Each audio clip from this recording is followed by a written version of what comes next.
अपनी बहन रिया के साथ अपने घर में अकेले रहता था। बचपन में जब मोहन 7 साल का था और उसकी बहन रिया 3 साल की थी, तब मोहन के माता पिता एक एक्सीडेंट में चल बसे थे। उसके बाद से मोहन ने पढ़ाई करना तो चाहा, मगर बहन की जिम्मेदारी होने की वजह से वो एक छोटी सी दुकान करके बैठ गया ताकि कुछ पैसे कमाकर बहन की परवरिश हो सके और परिवार का खर्चा चल सके। मोहन अपने लिए कुछ भी नहीं कर रहा था। वो दिन रात मेहनत करके पैसे सिर्फ इसीलिए कमाता था ताकि वो अपनी बहन को पढ़ा सके, ताकि वो अपनी बहन रिया की शादी अच्छे से कर सके, किसी अच्छे लड़के से कर सके। मोहन और रिया दोनों घर में बड़े प्यार से रहते थे। अरे रिया, जी भैया। तू स्कूल क्यों नहीं जा रही? जल्दी जा, लेट हो जाएगी। हाँ भैया, बस जा रही हूँ। ओहो, जल्दी करो। कर क्या रही हो तुम? कुछ नहीं, बस बुक्स और पेन इकट्ठे कर रही थी। रात को ऐसे ही बिखरे पड़े थे, मैं सो गई थी। ठीक है, जल्दी करो। हाँ जी भैया। वहीं जब रिया स्कूल से लौटती, उससे पहले मोहन घर का सारा काम भी कर देता था और खाना भी बना के रख देता था।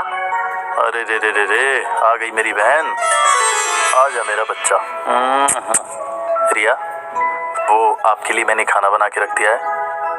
आप खाना खा लेना और बैठ के पढ़ाई करना। अब मैं दुकान पे जा रहा हूँ। भैया, आप मेरे लिए कितनी मेहनत करते हैं। मम्मी पापा के जाने के बाद आपने मेरी हर ख्वाहिश पूरी की है। आप मेरा कितना ख्याल रखते हैं भैया। वे चल, पागलों जैसी बातें मत करना। अच्छे से जाके खाना पीना खा के और बैठ के पढ़ाई करो मन लगा के। मेरी अच्छी वाली बहन, जाओ। ठीक है भैया।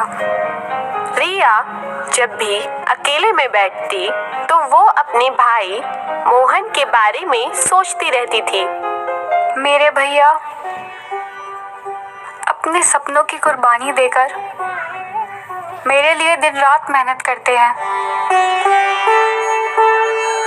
मेरी पढ़ाई में बाधा ना आए, इसलिए वो खूब मेहनत करके पैसे इकट्ठा करते हैं। भगवान ऐसा भाई हर किसी को दे। वक्त ऐसे ही बीतता रहा और रिया थोड़े टाइम में बड़ी हो गई और समझदार भी हो गई। एक दिन रिया अपने कॉलेज के बाहर अपने दोस्तों के साथ खड़ी थी, तभी वहां एक आलू टिक्की वाला आया। आ जाओ आ जाओ आ जाओ मेरे प्यारे बहनों और भाइयों, आ जाओ। बहुत स्वादिष्ट आलू की टिक्की बना के लाया हूँ। आज तो आप लोग इसके स्वाद को चख के जीवन भर मुझे याद रखोगे। आ जाओ आ जाओ आ जाओ आ जाओ आ जाओ। ये क्या, देखते ही देखते उस आलू टिक्की वाले के पास लड़के और लड़कियों की भीड़ लग गई। भैया मुझे एक देना। भैया मेरा 3 पैक कर देना। भैया मुझे 2 देना। भैया प्लीज जल्दी करना, मैं लेट हो जाऊंगा। नहीं भैया, पहले मैं लाइन में थी, जल्दी करो वरना मैं लेट हो जाऊंगी। अरे हाँ बाबा, हाँ सबको दे रहा हूँ। थोड़ा सब्र रखो बाबा। क्यों शोर मचा रहे हैं आप लोग? बस अभी सबको देता हूँ। रिया ने उस आलू टिक्की वाले को देखकर सोचा कि भैया अपनी दुकान से उतने पैसे नहीं कमा पाते जितना ये आलू टिक्की वाला थोड़ी देर में ही कमा ले गया। रिया के दिमाग में एक आइडिया आया। रिया ने सोचा, आज मैं अपने भाई मोहन से बात करूंगी। वो घर जाकर जब अपने भाई के पास बैठी तो उसने अपने भाई मोहन से बोला, भैया मुझे आपसे कुछ बात करनी थी। हाँ बोलो रिया। दरअसल अरे मैं समझ गया, तुम यही बोलोगी ना कि आप मेरे लिए नया सूट कब ला रहे? नहीं नहीं नहीं भैया, आप भी कमाल करते हैं। मैं ना आपके लिए काम की बात बताने वाली हूँ। अच्छा, मेरी बहन तो बड़ी सयानी हो गई, अब तो ये काम की बातें करने लगी। आज कॉलेज के बाहर जब मैं खड़ी थी तो वहाँ पर एक आलू टिक्की वाला आया और देखते ही देखते 1 घंटे के अंदर वो कुछ 1000 रुपए के आसपास कमा के चला गया। मैंने सोचा कि ये जो हमारी दुकान है, इसकी जगह पर अगर हम आलू की टिक्की का स्टॉल लगाएं तो कैसा रहेगा? अरे नहीं रिया, तुम भी कैसी बात करती हो? मुझे आलू का टिक्की बनाना नहीं आता। भैया, आप वो सब मुझ पे छोड़ दो। आजकल YouTube में सारी चीज़ें उपलब्ध हैं। मैं सर्च करके और उसकी विधि सीख लूँगी और फिर मैं आपको बता दूँगी। रिया, तुम्हारा आइडिया तो बहुत ठीक है, लेकिन क्या हमारा बिजनेस चलेगा? 100% चलेगा भैया, आप मेरी बात का विश्वास करो। हम ज़रूर कामयाब होंगे भैया, और आप बहुत अच्छे पैसे कमाने लगोगे। और अब तो मैं बड़ी भी हो गई हूँ, तो मैं बहुत सारे कामों में आपकी मदद भी कर दिया करूँगी। अरे नहीं, तो सिर्फ पढ़ाई करेगी तो पढ़ाई के अलावा और कुछ नहीं करेगी?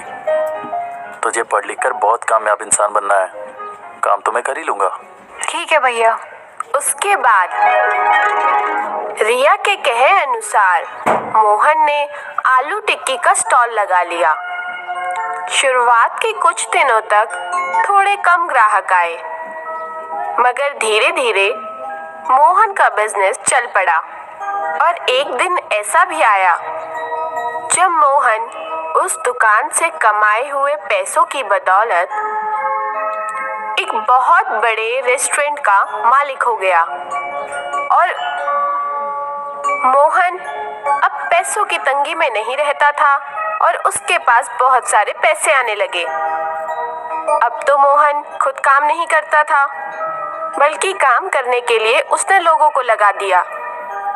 लोग काम करते थे और मोहन बस बैठकर देखता रहता था।